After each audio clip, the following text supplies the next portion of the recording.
Assalamualaikum warahmatullahi wabarakatuh. Hari ini kita akan mendengarkan laporan dari laporan kemajuan dari penelitian yang berjudul modifikasi trikokompos berbasis limbah batang pisang berbanyakan tunas tanaman pisang kepok Tanjung dengan metode BIT atau bonggol sebagai salah satu syarat dari monitoring evaluasi terhadap penelitian ini. Ada beberapa yang akan kita bahas. Yang pertama mengenai ringkasan, kemudian ada pendahuluan dan juga tinjauan pustaka, serta metode dan hasil pembahasan dari penelitian.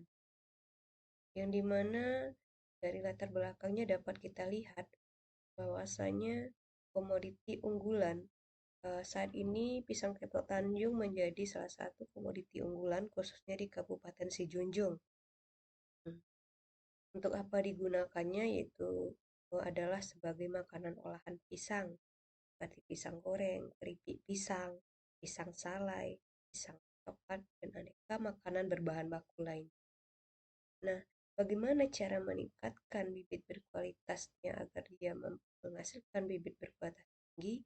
Salah satu inovasinya adalah untuk mendapatkannya dengan perbanyakan tunas dengan metode BIT atau bonggol, yang mana bonggol yang dimanfaatkan adalah bonggol pisang yang setelah dipanen. Sedangkan untuk meningkatkan pertumbuhannya juga dapat memanfaatkan trikokompos berbasis limbah batang pisang sebagai pupuk organiknya atau biofertilizer akan memberikan solusi untuk mendapatkan anakan atau bibit pisang kepok Tanjung yang berkualitas sehingga dapat memenuhi kebutuhan pasar dan meningkatkan nilai ekonomi untuk petani pisang kepok Tanjung. Sehingganya dalam upaya untuk meningkatkan kualitas itu, maka dilaksanakanlah penelitian dengan judul modifikasi trikokompos berbasis limbah batang pisang untuk perbanyakan tunas tanaman pisang kepok Tanjung dengan metode BIT atau bonggol. Metode pelaksanaan penelitiannya ada beberapa tahapan, mulai dari isolasi biang trichodermanya yang untuk menjadikan starter dalam pembuatan kompos nantinya, kemudian selanjutnya dilanjutkan dengan perbanyakan isolat dan pemurnian, kemudian dilanjutkan dengan pembuatan inokulum atau starter yang saat ini lebih dikenal dengan biang enzim atau biang sporanya, baru membuat trikokompos berbasis limbah batang pisang diaplikasikan kepada media tanam untuk bonggol atau perbanyakan bibit melalui bonggol. Kalau dilihat dari fishbone tahapan penelitian saat ini itu sudah masuk ke tahapan keempat, sudah dalam perbanyakan vegetatif buatan, namun masih menunggu proses sampai 3 bulan hingga bonggol menghasilkan bibit secara optimal.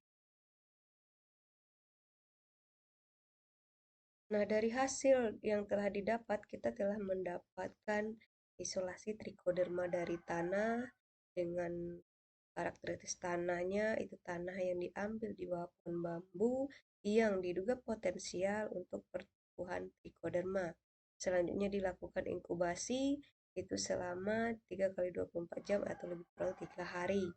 Nah, nanti dia akan tumbuh, trichoderma itu akan tumbuh pada media nasi ini yang nanti ini yang akan diambil dan akan dilakukan pemurnian pada tahapan berikutnya. Dilanjutkan dengan pemurnian usulat. Ketika telah didapatkan pada media nasi tadi, kemudian ditumbuhkan pada media PDA dengan metode pour plate method, lanjut dipindahkan lagi ke bidiakan dimurnikan lagi pada tingkat kemurnian kedua dengan metode spread plate method, dan selanjutnya pada biakan miring yang digores secara zigzag pada biakan miring. Setelah itu barulah kita membuat kompos dengan memanfaatkan isolat yang telah diisolasi dari tanah tadi. ada beberapa variabel pengamatan di sini yang akan kita lihat dan akan kita ketahui.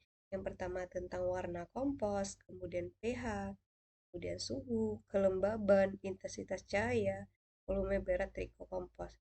Yang merupakan ini adalah variabel atau faktor lingkungan yang nanti akan menyokong atau mensupport dari kehidupan trikoderma yang berada dalam kompos sehingganya akan menghasilkan trikokompos yang lebih berkualitas. Selanjutnya ada variabel pengamatan lain yang akan menjadi target dari penelitian atau uji fisik. Uji fisika itu dilihat dari warna kompos dan volumenya. Ini sudah tahapannya sudah selesai 100%. Kemudian dilanjutkan dengan uji biologis atau melihat jumlah propagol jamur trichoderma itu sesuai dengan tidak dengan uh, standar hara ataupun standar mikroorganisme yang berada pada dalam pupuk. Nah, ini dilihat dengan satuan CFU per gram atau koloni forming unit per gramnya. Dilanjutkan nanti dengan uji kimianya, itu kita memeriksa kandungan hara, NPK, C per N, dan kadar airnya, apakah itu sudah sesuai dengan standar ATIM atau masih di bawah ataupun di atas dari standar yang ditetapkan oleh Kementerian Pertanian.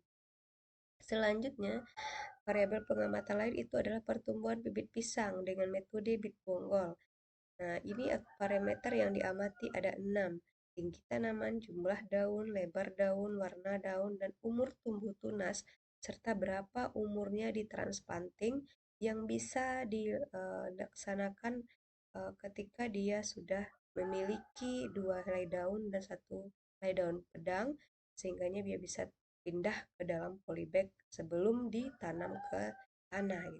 Nah, untuk tahapan pertumbuhan bibit pisang ini sedang dalam proses pekerjaan karena belum sampai waktunya 3 bulan. Dari pengamatan yang telah dilakukan, ada beberapa data yang telah didapatkan sesuai dengan tujuan data yang ingin dicapai.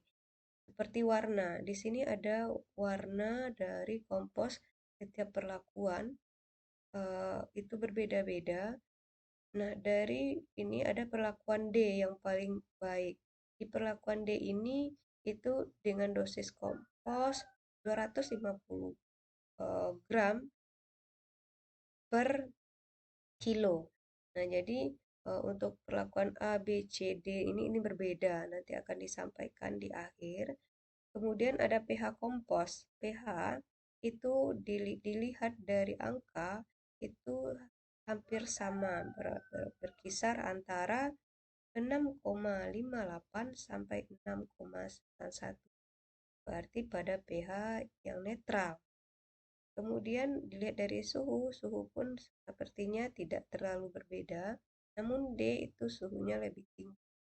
Setelah dilihat dari Kementerian Pertanian itu menyatakan bahwa suhu optimal untuk pembuatan kompos itu dari suhu 40 sampai suhu 45 derajat Celcius. Namun ini masih di bawah dari standar karena memang masih suhunya 30 derajat Celcius. Lanjut dilihat dari kelembabannya ini berbeda nyata, di mana perlakuan A yang disebut dengan kontrol itu berbeda dengan perlakuan lainnya yang telah diberikan perlakuan trikokompos dalam dalam proses pembuatan komposnya. Volume, pada dilihat dari volume atau berat yang dihasilkan dari kompos yang dihasilkan itu yang paling mempertahankan berat dan itu adalah sebesar 1086 atau 1,08 kg. Nah, ini dari kisaran berat dan dari bahan awal sekitar 2000